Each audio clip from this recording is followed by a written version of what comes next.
Hello ladies and gentlemen, it's the Historical Gamer once again, and today I'm going to be returning to Commander the Great War. I know I'm kind of jumping around series a little bit, and for that I certainly apologize. I did have some health-related things which kind of caused me to have to delay my To End All Wars series for a while. I just got back to that the other day, and I wanted to go ahead and catch up on my Commander the Great War series as well. Certainly something that I don't enjoy leaving on the back burner. Still have about 2 hours of footage that's ahead of where I am at gameplay-wise. So I wanted to try and get caught up on that so we could go ahead and finish that series. I feel like I have a bad tendency, with maybe the exception of the Ultimate General Gettysburg series and some of the Scourge of War stuff, to not actually finish or follow through on some of the series I started. So I wanted to go ahead and do that. And yeah, so without further ado, we're going to get back into Commander the Great War. We're presently in September of 1915. And as you can tell here, we are trying to kind of reinforce the Serbian front. You know, we're a little bit too weak here to go ahead and finish them off right now, unfortunately. And that's certainly something that is annoying because we've got a lot of troops tied up down there, but we don't have any way to finish them off. Meanwhile, on the Egyptian front, the Ottomans are holding pretty strong, and we're just reinforcing some things down there. On the Russian front, we have the Russian troops cut off. We've already destroyed 2 garrison units. We've got 3 more cut off there. You see those yellow triangles indicating they're low on supply. So we should be able to go ahead and finish them off shortly. And we joined the video here partway through a turn, so now we're going through and waiting for the AI to play. Meanwhile, on the French front, the French still seem to hold the advantage as we've retaken Brussels, but the French still hold Antwerp. There's surprisingly few forces around Calais and along the French coast there, so that French army there might be ripe for the taking. The Italians are in on the war now, and we've kind of started to solidify the front there. They're still attacking against us, but things don't seem quite as fluid. I would say the exception is Stuttgart, where an entire Italian army is attacking a small garrison we have there. And yeah, so the British continue to attack in Egypt, and the Ottoman front is going much better than was historically the case. The Russians invaded through the Caucasus historically and met with some early success, which actually helped prompt the Ottomans into the Armenian genocide, kind of blaming the Armenians for Ottoman reverses and failures there. You can see our back is still up against the Russian front, and we're still getting pressed heavily from large Russian forces. Meanwhile, Königsberg and Danzig aren't really besieged because we control the sea lanes, so we can get supplies to them, but they are certainly in a precarious spot. It looks like Krakow has now been surrounded, and the Italians are attempting to bring in reinforcements for an invasion of Serbia to help lift the Serbians out of their bad shape. But the problem that they're facing is they don't own any ports, so without any port cities you can't get any supply in, so they're basically, the AI is just landing some troops kind of stupidly without any supply. Not something I usually see the AI do in terms of making poor decisions, but in this case, you know, they obviously are. So we've now had the Russians cut off here in the Caucasus for multiple turns, and those triangles have gone to red circle, which indicates that the Russians are entirely out of supply, which makes them even more vulnerable. There you can see I just destroyed 3 Russian garrison units with ease, and we've now taken, however you pronounce that, Sarkidimish. So now the Ottoman army is largely unopposed as it advances through the southern portion of the Caucasus. I'm hoping I can destroy this garrison unit here. Doesn't look like we'll get them this turn, but we certainly are in a very promising situation here for the Ottomans, in which we've destroyed, I believe now, a total of 5 or maybe 4 Russian garrison units in the Caucasus, which has to hopefully play some kind of impact on the Russian offensive against Germany, where we're in deep trouble, to be honest. You know, the Russians have advanced quite far into eastern Prussia, and we're just kind of hanging on by our fingernails there.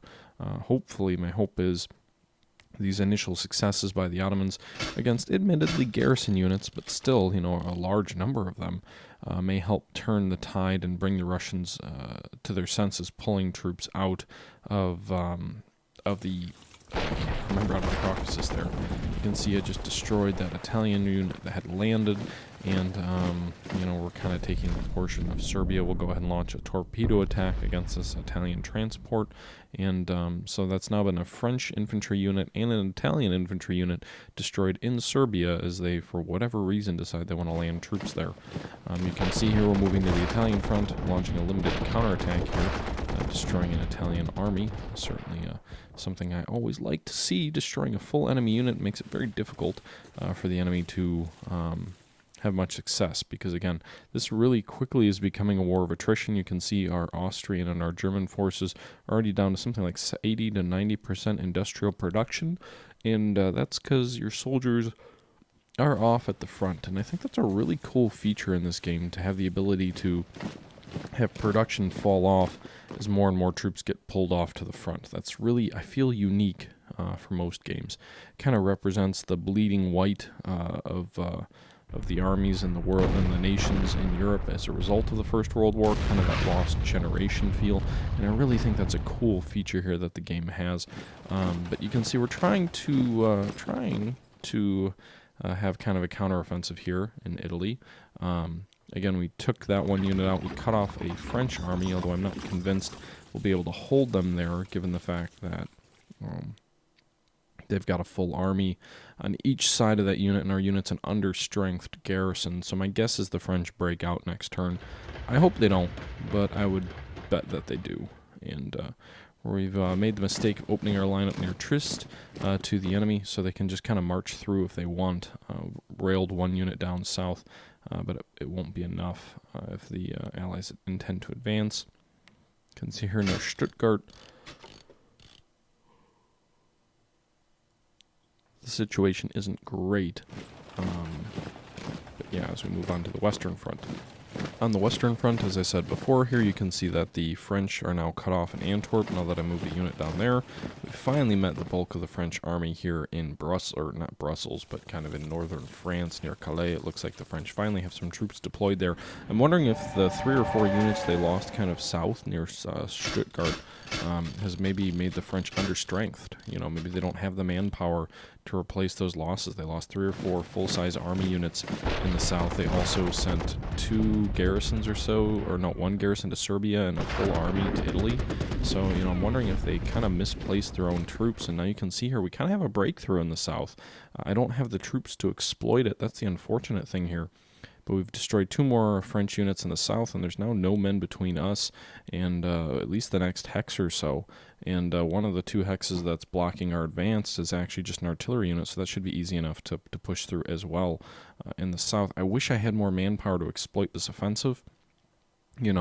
I would shift troops from somewhere else, but unfortunately the Italian front is so dire and the Russian front is dire that we really don't have the manpower to exploit this advantage of ours. Serbia hasn't yet fallen, so we can't afford to pull all our troops out of there either, which is really kind of frustrating. I mean, it's they're finally getting some big success on the West Front, and we can't do anything with it here in late 1915 and into September. We're about to hit winter. I'm going to guess the French are going to be able to close up the lines. I hope I'm wrong, though. Maybe they're being bled white. Who knows? You can see here our Austrian troops aren't doing all that well in their assaults on the Serbians, and because of the fact that the last Serbian city is their capital city, it's really impossible to cut them off or reduce their supply, which bugs the heck out of me. I know I've mentioned that probably 20 or 30 times already, but it really bothers me that supply can't be cut off from a capital city. That's just garbage, in my opinion. I get that there's got to be a city where all supplies originate from, probably for gameplay mechanic-wise, but it just bothers me to see that. And as you can see here along the eastern front with the Russians, I'm trying to use my naval artillery here to bolster things a bit. We successfully destroyed that Russian unit along the coast, so that did basically just what I wanted it to. Meanwhile, we're going to try and reinforce some of these units here to the best of our ability so that we can hopefully hold out against the Russians. You can see it looks like they might be starting to get a little bit war-wearied. They don't have quite as many troops as before, at least on the front line, but they've deployed a lot of troops to the Austrian theater, so that might be why. They're pretty close to Berlin, though, and that has me nervous, despite the fact that, 3 or 4 of them are heavily understrengthed. And they've got quite a few troops here surrounding Danzig, kind of in the east, so they certainly, if they could reduce that pocket, would pose a threat in being able to bring those troops all to bear against the Berlin front. So, as it is, things on the Eastern Front remain tenuous at best. Jumping back to the Western Front, I'm not sure if there's anything else I want to do. I mean, I could try and attack this one isolated French unit at the end of the line to make the breakout bigger, but I don't think I'll have any success with that. I could try and reduce Antwerp. That might be something worth doing here. The French are cut off there, but I think I'll wait till next turn until their supply starts to dwindle, because, again, Antwerp is not a capital city, so we should have them reduced a bit. Meanwhile, this garrison unit here is under strength and probably won't hold, but if they do, the French are going to be cut off there just south of Stuttgart, which will be beneficial for us. Just south of Munich, which will be, again, beneficial if we can destroy another entire French army. We've destroyed 3 or 4 in the last couple of turns, so we've had quite a bit of success here in late 1915. Feels almost like the spring offensives of 1918, where the Germans launched offensives with manpower that they freed up from other fronts as the Russian front had collapsed and the Russians had sued for peace. The Germans brought over 1 million men from the Eastern Front to the Western Front and launched a series of very successful attacks that drove nearly to the banks they did drive to the banks of the Marne and nearly threatened Paris, but they weren't able to take those. Kind of feels that way. We've got a breakthrough kind of on the south. The north seems pretty loose too. It doesn't look like the French have too strong of a force in front of Calais, so the French line seems vulnerable here. But I guess we'll see. You can see here the French have 2 full armies now in Italy. We can see we've got one south of Munich and one that was basically helping break that French army out. They did succeed to escape, unfortunately. But that's possibly a positive. If the French are sending entire army units to the Italian front, that's going to make the Western Front a lot easier to crack through, especially when we've destroyed, again, I know I'm repeating myself a lot here, but especially when we've destroyed, 3 or 4 full-size enemy army units, it's going to make it a lot harder for their remaining troops to hold the line if we're successful there. Looks like we were reduced south of Kau, I believe that was, and the Austrian army there was destroyed. So if the Russians do press it, they could potentially threaten Berlin and Vienna, as we have virtually nothing between the Russian horde here and Vienna. See, the Italians look like they're going to be landing another naval force or another amphibious force into Serbia. That's, I haven't seen the AI do anything stupid in this game so far. It's actually been pretty high quality in terms of AI, with the exception of their decision to land troops without supply or hope of supply in Serbia. Outside of that, the AI has done an immaculate job, in my opinion, and seems to be pretty strong and pretty challenging, because obviously I'm having enough challenges of my own to appreciate that here. The Ottomans, surprisingly enough, are doing better than any of the other Central Powers, maybe because, they joined the war late. The AI hasn't had time to shift troops appropriately to deal with them, whereas, it had troops already aligned against the other Central Powers who were in the war from the start. I'm not sure. But either way here, you can see it looks like things are pretty smooth sailing in the Caucasus, where we advanced. We took Sarkamish, and then we took Tiflis already after destroying a small garrison unit. We destroyed another 5 garrison units in that big pocket that we had, and now we're advancing on Baku and Batmali. So the southern Caucasus seems up for the taking for us, and if we can take that, we can seriously threaten Russia from the south with the Ottomans here. So that's encouraging at the very least. That's gotta pull some troops from the west. I have to feel it. It's gonna pull troops from the west, or maybe spark a Russian rebellion, which would be nice as well. You can see here we're launching more torpedoes against this Italian unit. There, we went ahead and destroyed that Italian unit, whether it was an army or a garrison, I'm not sure, but we just destroyed an entire enemy unit at sea, so that's beneficial there.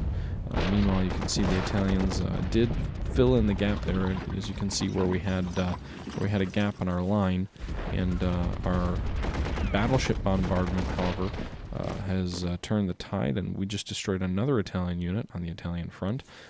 So while we were pushed back with our troops that were trying to block the French army near Munich, we still met with some success there, destroying another Italian force. The British are now back on the front line at Trist, and it's nice to see that the British have troops that have to be, again, the French and the British, the more troops they have to put into Italy, the fewer troops that they're going to be able to face us on the Western Front with. So that's always an encouraging sign, something that's nice to see. Probably about halfway through this episode, and just trying to reinforce some troops here. You can see the French soldiers near Antwerp are now cut off, because even though it's a port city, the French, or the French don't control, I guess, the sea lanes strongly enough to supply it like we do in the Baltic, where we've got Königsberg. So we've got these guys cut off. They're supposed to be less effective, but they're certainly proving a nuisance as we've kind of started to reduce them. They're certainly inflicting annoyingly high casualties here up in the north. Meanwhile, in the south, the French have kind of filled in the gap there. They've got an artillery unit on the most southern line, so that might be something we can exploit. But we need to go ahead and continue buying time on the East Front versus the Russians. You can see they spent last turn reinforcing some of their troops. We're going to spend this turn reinforcing some of our troops. I think I'm going to pull this infantry unit back. Maybe it's lost kind of heavily here, unless we can reduce these Russians substantially. Reducing them down to 6. Naval bombardment is ridiculously useful in the Baltic. I highly recommend anyone who's playing the game take advantage of that.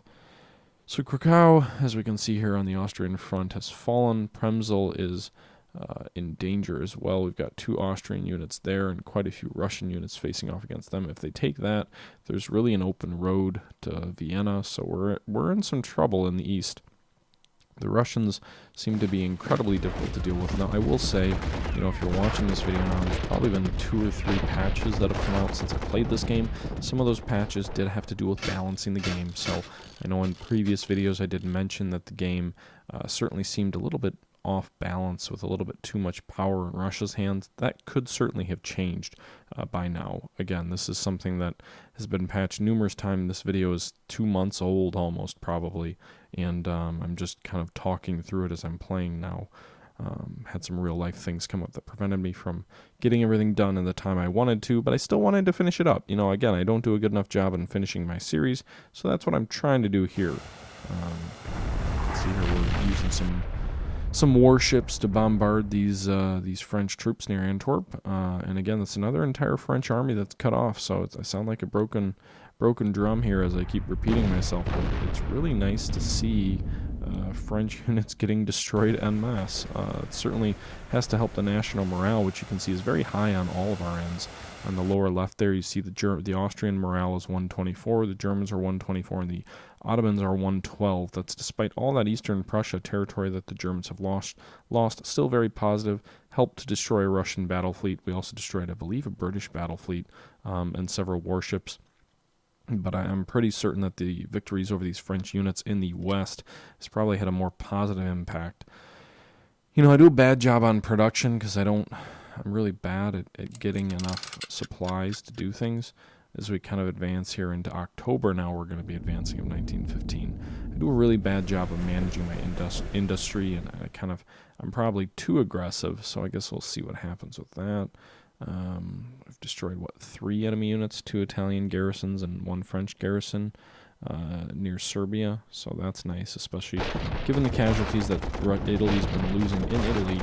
That can't help their war effort, and again, the more strain we can put on the other Western allies, the better off we're going to be here. You can see the French counterattacks pretty feeble against our guys near Antwerp and along the Western Front. The Italian front is stabilizing here in the Alps, with neither side really being strong enough to break out and drive the other back. The Italians continue threatening Stuttgart, not much success there either, and to the south of the Alps, things are settling into trench warfare. Meanwhile, the British still have very little chance of success in Egypt. The Ottomans, I think, forming a defensive line rather than advancing through the Sinai and threatening Suez as the Ottomans did historically. Probably the better route. The Ottomans did launch an attack on the Suez Canal, but the British were waiting. It was a strong defensive position, and the Ottomans stood no chance. So the fact that we're holding back seems to be a wiser move. You can see the Russians have broken through again on the western front, driving that one unit back and then throwing another unit into the hole. They're also trying to cut off our troops near Przemysl. Przemysl is a fortress city. It's something that was a very strong defensive position historically, so I'm trying to cling to it, but I also don't want to get my troops all cut off there. I'm not sure if I've got the manpower or the strength to stop the Russians here. I think I've got one infantry unit coming next turn, so hopefully that's going to be sufficient to turn the tide. Meanwhile, I'm waiting for some of these merchants to come in so they can go ahead and bring badly needed industrial points, and you can see some of our research is making some progress. We've got armored cars that are now available to us as well. Bombarding Antwerp heavily first with naval guns, artillery, and zeppelins to hopefully soften them up as much as possible before we attack. Again, the French there are inflicting much heavier casualties on us than we would like, but we should be just about done with them here after this next turn. They're down to 3, so I doubt they'll be able to do much of anything against us. Meanwhile, just kind of holding the status quo on the rest of the Western Front. Looks like the Italians have, interestingly enough, pulled back from the front lines here in Italy. I'm not sure why, but that does open things up a bit for us, and we can maybe not destroy, but reduce this Italian unit a little bit more with the star here, this Italian general. The more casualties we can inflict on them, the better. I'd really love to drive on Venice and cut off, the French and British armies near Trieste. It would certainly be a great coup if we could do that and retake Trieste, but I guess we'll see what happens there. I don't really have the manpower for that kind of drive. Meanwhile, the British have some ships in the Adriatic. I guess we're going to have to ignore them. We don't have the home court or home sea advantage. They're just one outside that.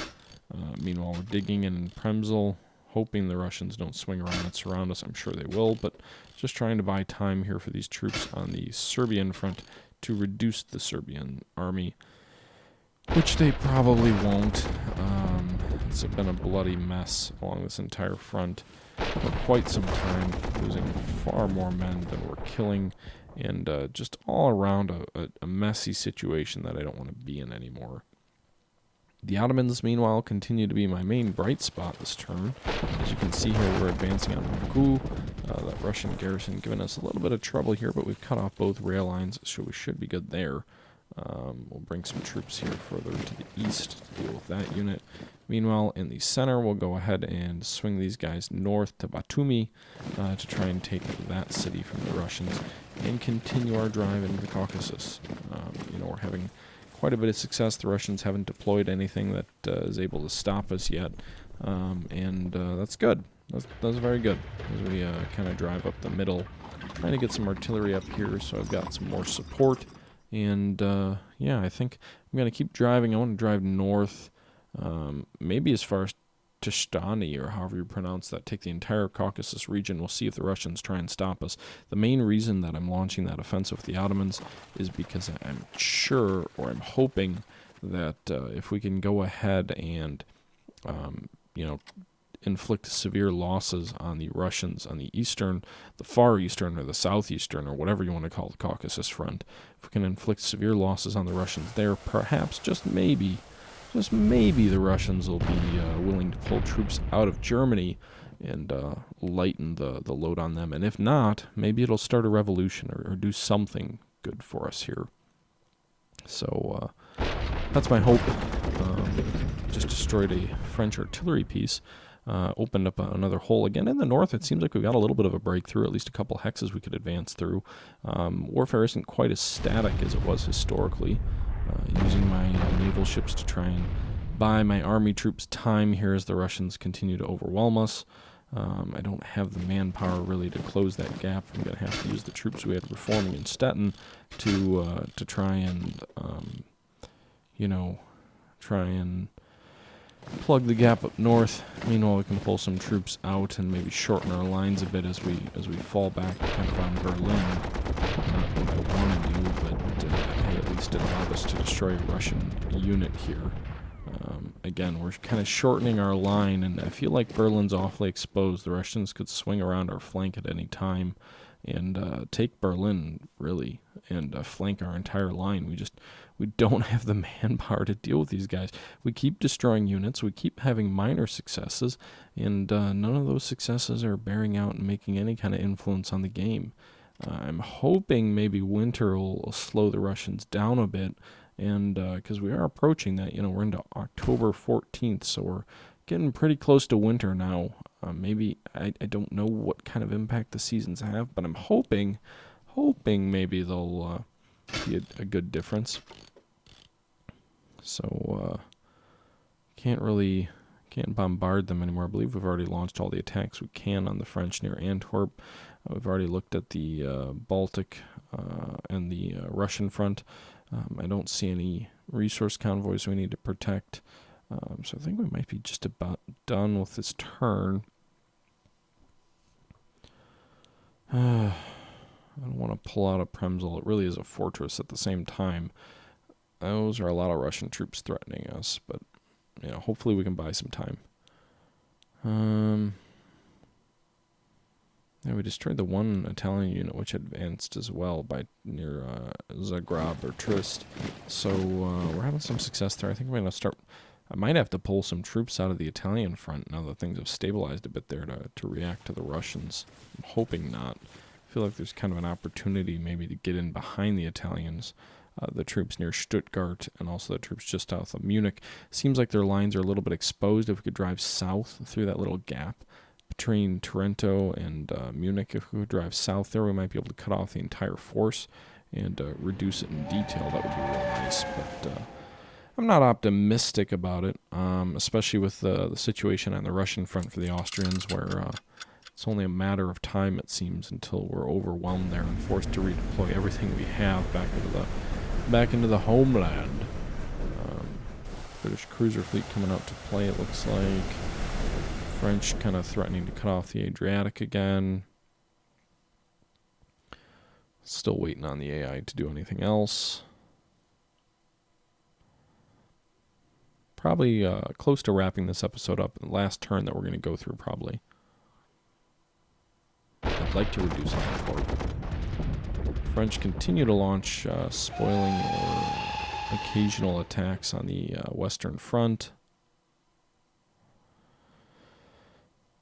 I guess this video has become more about me just saying what I'm doing and what I'm thinking as opposed to actual history around it.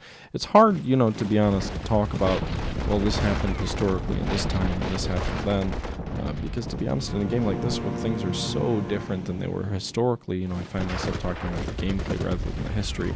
I would like to talk about the First World War a little bit more. I felt like my earlier videos were a little bit too scripted in terms of that historical discussion.